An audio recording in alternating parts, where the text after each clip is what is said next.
Hi everyone, my name is Selena DeVries. I'm a registered dietitian and this is a recipe for gluten-free avocado.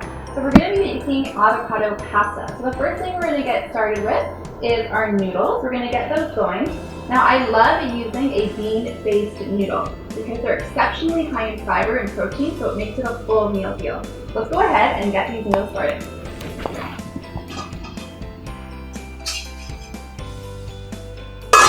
We're going to cook those for about 7 minutes, and while those are cooking, we're going to go ahead and get our sauce made with avocado.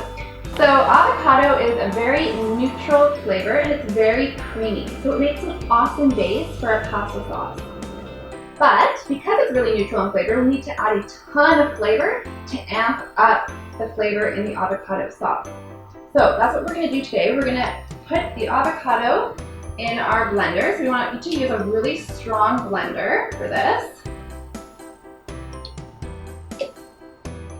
You get avocado all over your hands.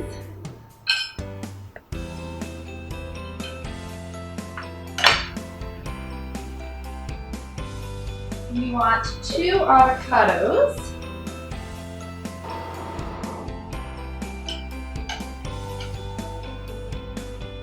Okay. Be really careful when you're getting the pit out. You don't want to cut yourself.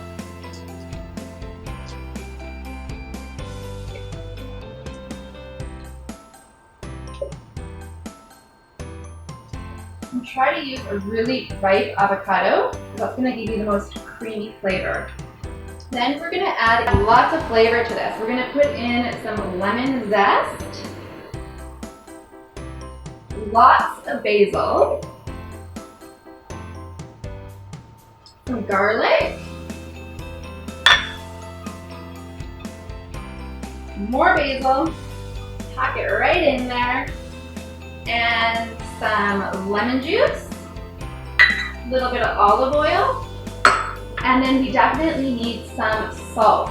About a teaspoon of salt. Salt is really important to bring all of those flavors together and make the flavors pop. So super important to add that salt. And then we're going to go ahead and blend the sauce. And that's it.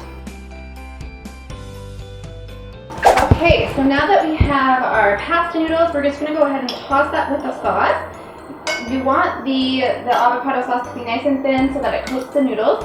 You can use as much or as little sauce as you want, whatever your taste preference is like in terms of texture. So let's go ahead and add the sauce.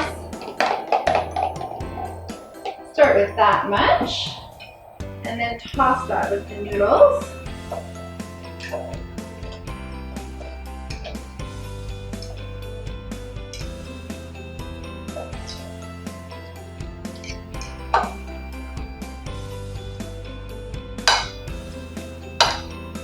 Okay, so you can garnish that with some fresh tomatoes, a little extra basil,